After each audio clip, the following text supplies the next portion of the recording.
Mas Radit masih saja menggerutu karena aku tidak tahu jika Clarissa itu adalah nomor ponselnya sendiri. Aku mengerutkan keningku heran, tidak mengerti dengan semua ini. Clarissa, panggilku menatap ke arah Mas Radit yang masih mengomel. Ingin melihat reaksinya, Mas Radit langsung saja mendongak menatapku dengan bengis.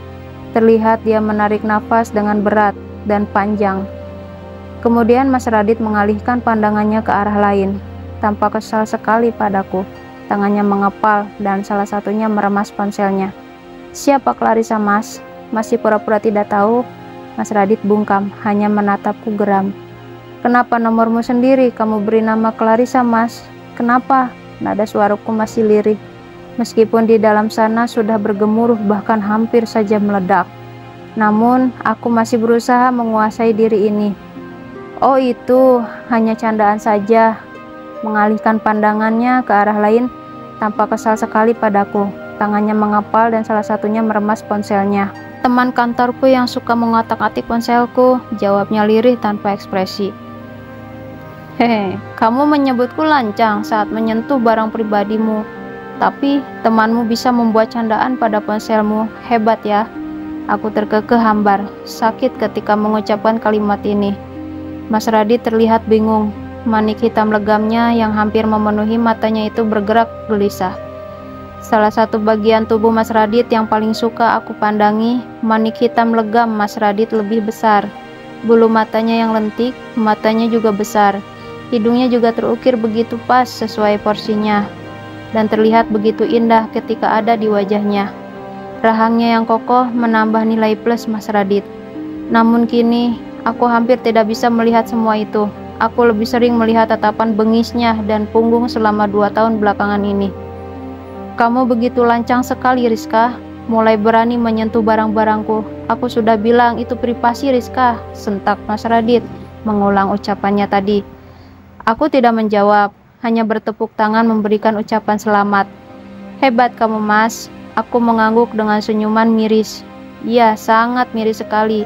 Jika orang lain bisa menyentuh barang pribadi Mas Radit, justru aku dituduh lancang oleh Mas Radit. Mulai hari ini, jangan pernah sentuh atau memakai barang-barang pribadiku, termasuk tas kerjaku dan ponsel ini. Jangan pernah menyentuhnya atau mengangkat siapapun yang menelpon," jawabnya dengan wajah yang memerah dan ekspresi seperti wanita.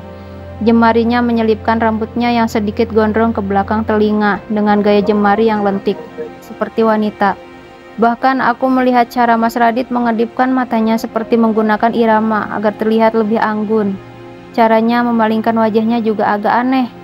Aku tidak menjawab apa yang ia katakan, hanya memperhatikan tingkahnya yang menurutku sangat aneh hingga kepala teleng heran. "Yang penting, kau jangan pernah sentuh barang-barangku lagi," tunjuknya di wajahku dan memutarkan tubuhnya. Jalan berlenggok ke arah kamar. Tidak lama Mas Radit keluar kembali sudah dengan pakaian rapi. Wangi parfum begitu menyengat ketika dia melintas di depanku. "Wangi sekali kamu, Mas. Mau kemana? Bukannya kamu sudah janji pada Alan dan Alin akan membawa mereka jalan-jalan sore ini?" seruku saat dia sudah memakai sepatu. "Keluar mencari angin segar. Lama-lama aku tidak betah di rumah karena kamu terlalu cerewet dan ingin tahu," jawab Mas Radit asal tanpa memikirkan perasaanku sama sekali. Aku hanya terkekeh getir mendengar jawabannya. Seolah aku ini bukan seorang istri, melainkan hanya pengganggu dalam hidupnya. Hari ini Alan dan Alin terus saja merengek untuk pergi jalan-jalan seperti yang dijanjikan oleh Mas Radit. Mau tidak mau aku berangkat membawa Alan dan Alin jalan.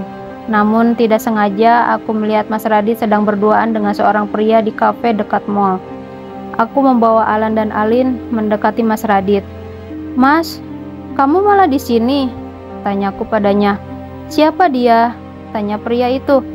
"Maaf Pak, dia istri saya," ucapnya. Ia berdiri, menarik tanganku dan membawaku menjauh dari pria itu. "Kamu ini mengganggu saja, dia bosku di kantor. Kami sedang membahas soal tender besar. Kau tahu kan, aku ini seorang manajer." Ia menyentakku, memarahiku dan bahkan menyuruhku pergi. "Sudah sana pergi, bawa anak-anak pulang. Kamu ini menyebalkan sekali," pungkasnya. Kemudian ia pun pergi dan kembali ke tempat ia duduk tadi. "Ya sudah, kita pulang saja Alan, Alin." Aku pun membawa 2 anak kembarku pergi. Tok tok tok. Pintu terus saja diketuk berulang kali tanpa henti. Aku terpaksa menghentikan aktivitas memasak, menyangutkan celemek, dan menuju ke depan. Siapa sih? Masih pagi juga, menggerutuku kesal. Pintu terbuka. Aku melihat dua orang pria menggunakan berpakaian safari warna biru dongker. Di tangan salah satunya memegang sebuah map. Mas, berdua mencari siapa ya? Tanyaku heran. Karena kalau melihat penampilannya seperti orang dari bank atau leasing, perasaanku mulai tidak enak. Oh Bu, selamat pagi. Perkenalkan kami dari Koperasi Simpan Pinjam. Apakah betul ini kediaman Bapak Raditya Bramono? Jawabnya masih sangat sopan dengan senyum mengembang. Oh iya betul, saya sendiri istrinya. Kalau boleh tahu ada apa ya? Jantung semakin berdegup kencang.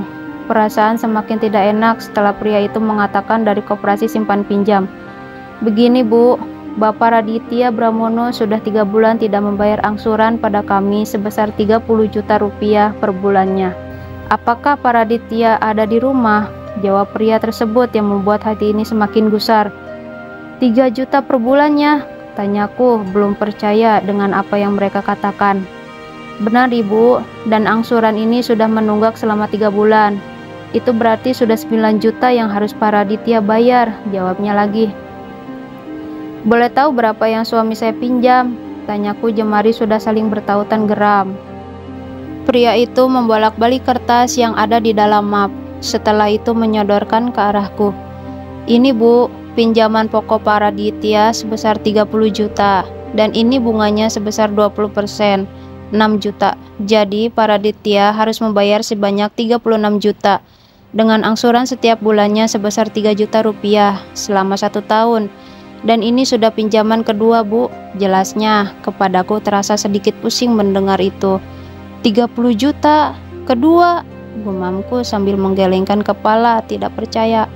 Apakah Pak Raditya ada di rumah? Tanyanya. Suami saya saat ini sedang bekerja dan tidak ada di rumah. Jika ingin bertemu, nanti pukul 5 sore, suami saya sudah pulang. Jika saya yang diminta untuk membayar, maaf, saya tidak punya uang sebanyak itu. Jawabku dengan tangan sudah gemetaran. Ekspresi wajah kedua pria itu tampak kecewa sekali. Helaan nafas mereka juga terdengar kasar. Oke, tolong sampaikan pada Pak Raditya, besok kami akan datang kembali dan sampaikan padanya jangan menghindar jika dihubungi. Ucap pria satu lagi yang sejak tadi hanya terdiam saja memperhatikan dengan nada tegas. Baik, nanti saya akan sampaikan jika suami saya sudah pulang, menjawab dengan lemas. Tidak menyangka Mas Radit memiliki hutang dengan rentenir segitu banyaknya. Kedua pria itu pun berpamitan. Aku segera menyelesaikan acara memasakku, karena harus menjemput Alan dan Alin dari sekolah. Untuk apa uang sebanyak itu sama Mas Radit? Bukannya setiap bulan dia tidak menyerahkan semua gajinya padaku? Gila, aku bermonolog pada diri sendiri. Heran dengan apa yang terjadi. Setiap bulan Mas Radit menjatahku beberapa juta saja. Bahkan tidak sampai dari setengah gajinya, karena aku pernah menemukan slip gajinya di dalam saku celana. Gajinya hanya seperempatnya saja yang ia berikan padaku untuk memenuhi kebutuhan rumah dan anak-anak. Gila, untuk apa sebenarnya uang segitu banyaknya? Aku masih tidak habis pikir. Aku menatap surat peringatan pembayaran itu, kemudian menutup pintu rumah setelah para leasing itu pergi. Meski rasanya sakit hati sekali, aku harus bisa bersikap biasa saja agar Alan dan Alin tidak bertanya. Melihat mamanya murung, pasti anak-anak akan bertanya, ada apa dengan mamanya? Menatap Alan dan Alin yang duduk di sofa sembari memakan camilan, mereka baru saja pulang sekolah. Jadi aku harus mengurus mereka terlebih dahulu. Aku menunggu di depan pintu. Biasanya jam segini Mas Radit akan pulang. Tak berapa lama, pintu terbuka dan Mas Radit ingin masuk ke dalam. Aku pun langsung menyambarnya dengan surat peringatan dari leasing tadi siang. Mas, ada titipan untukmu, ucapku dengan ekspresi datar. Entah mengapa aku merasa muak terhadapnya. Mungkin aku bisa dibilang wanita bodoh yang masih bertahan hanya karena demi anak. Apa ini? Tanyanya. Matanya terbelalak setelah membawa isi kertas itu. Ekspresinya tampak berubah dan ia pun terlihat salah tingkah. Kenapa Mas? Kenapa kayak orang linglung begitu? Apa kamu tidak bisa menjelaskan padaku? Untuk apa uang sebanyak itu? Bukankah gajimu besar? Tapi kenapa kamu malah meminjam uang di bank? Tanyaku padanya. Aku sangat kesal sekali hingga tak lagi mampu meredam amarah ini. Aku harus bayar cicilan rumah dan mobil, sautnya. Lalu kemana uang gajimu, Mas? Bukankah kau hanya memberikan gajimu padaku setengahnya saja? Bahkan aku rasa tidak sempat setengah. Kau bilang gajimu 10 juta. Tapi kau tahu aku menemukan apa? Tanyaku padanya. Aku melempar nota dari gajinya yang sebesar 30 juta.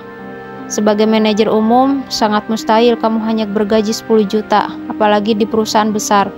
Kamu menipuku, Mas. Kamu menipu istrimu sendiri, ucapku padanya yang kini penuh emosi. Sesak di dada dan aku merasa sangat dibodohi olehnya. Gaji sebanyak ini kamu kemanakan, Mas? Sampai-sampai kamu harus ngutang di bank. Kemana uangnya, hah? Aku kembali bertanya padanya. Kecewa, tentu saja. Kenapa kamu ingin tahu, ha? Lagian, aku yang akan bayar hutang itu, bukan kamu. Kamu juga nggak ada hak buat tahu seberapa besar gajiku. Yang terpenting, aku sudah kasih kamu nafkah. Ia menatapku dengan getir. Jari telunjuknya terangkat dan menunjuk wajahku. Wajar jika aku ingin tahu, Mas. Aku ini istrimu, aku ini ibu dari anak-anakmu. Aku menjelaskan padanya, agar dia tidak lupa bagaimana posisiku di rumah ini. Halah, apa bedanya istri dengan pembantu? Ia berniat ingin meninggalkanku. Tetapi aku langsung mencekal tangannya, dan ia menepis sekuat tenaga sampai aku hampir terjatuh. Jangan sampai aku berbuat kasar, karena kamu terlalu ngeyel. Sudah diberi uang 5 juta sebulan, itu sudah cukup. Lagian, aku jarang makan di rumah. Kamu masak saja secukupnya untukmu dan anak-anak. Kamu ini dasar istri yang tidak berguna. Aku mengepalkan kedua tinju, lalu mengambil bantal yang ada di sofa dan melemparkannya pada Mas Radit. Entah kekuatan dari mana aku bisa bersikap seperti itu. Hatiku terlalu sakit untuk diam saja. Papa, ternyata Alan dan Alin terbangun. Mungkin mendengar keributan. Akhir-akhir ini Mas Radit juga kurang memberikan kasih sayang pada mereka. Sepertinya mereka berdua rindu dengan papanya. Alan dan Alin ingin mendekat, tetapi Mas Radit menepis mereka dan memilih untuk masuk ke kamar, lalu menutup pintu kamar dengan membanting sekuat tenaga, sehingga berbunyi nyaring dan membuat kedua anak kembarku berusia 6 tahun itu menjadi terkejut. Papa kenapa, Ma? Tanya Alin. Aku menghela napas panjang dan langsung merentangkan tangan untuk memeluk mereka. Aku benar-benar tidak mengerti kenapa sikap Mas Radit jadi sangat temperamen sekali. Aku terkejut saat mendengar suara Mas Radit mengerang dari dalam toilet. Menatap jam dinding yang menunjuk pada pukul 2 malam.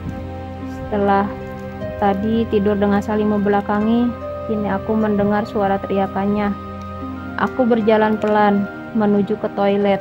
Tangan ini gemetar dan membuka pintu toilet dengan pelan. Ternyata pintu toilet tidak dikunci dan aku mengintip Mas Radit dari celah pintu yang kubuka sedikit. Aduh, aku melihat ada sebuah cairan pekat berwarna putih yang didominasi oleh warna merah. Mas Radit berdiri di depan kloset dan ia menjerit-jerit. Aku hanya bisa melihatnya dari samping dan cairan itu benar-benar keluar dari asetnya. Aku juga melihat ia mengeluarkan pembalut dari celana dalamnya yang berwarna pink. Celana dalam wanita yang tempo lalu aku temukan. Astagfirullah. Apa jangan-jangan suamiku tidak waras? Aku segera menutup pintu toilet itu, kembali ke kasur dengan dada yang berdebar. Jantungku berpacu tidak karuan, dan aku merasa ada yang janggal darinya. Tetapi, aku tak ingin langsung menuduhnya. Aku harus cari bukti terlebih dahulu. Apakah suamiku itu belok atau tidak? Ceklek, terdengar pintu toilet seperti ingin dibuka. Aku langsung merebahkan tubuh dan menarik selimut sampai dada, memejamkan mata dan berpura-pura tidur. Aku bisa merasakan Mas Radit kembali naik ke kasur. Untuk saat ini, aku hanya bisa diam karena belum mempunyai buktinya yang kuat atas kecurigaanku padanya. Terdengar suara ponsel Mas Radit berdering. Ia pun tampak kembali turun dari kasur.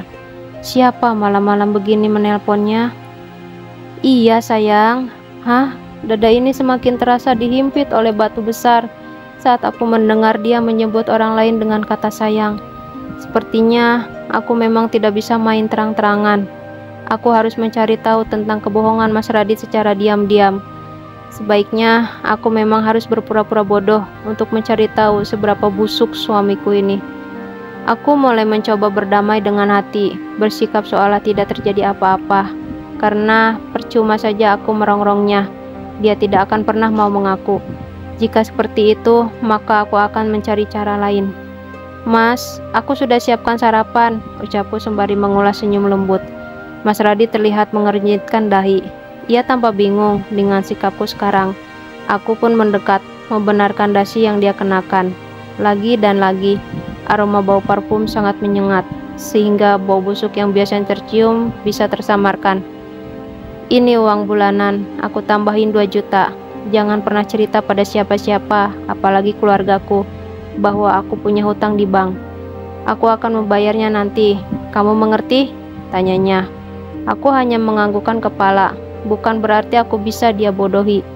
"Ya, aku mengerti," sembari menahan rasa sakit di dalam hati. Aku masih mencoba untuk menguatkan diri. Siapa selingkuhannya itu? Entah wanita atau laki-laki. Entah dia masih normal atau memang sudah belok. Aku harus mencari tahunya nanti. Aku tidak bisa membiarkan semua ini berlarut-larut, agar tidak berimbas pada kedua anakku. Lihat saja, Mas, aku tidak akan diam seperti batu.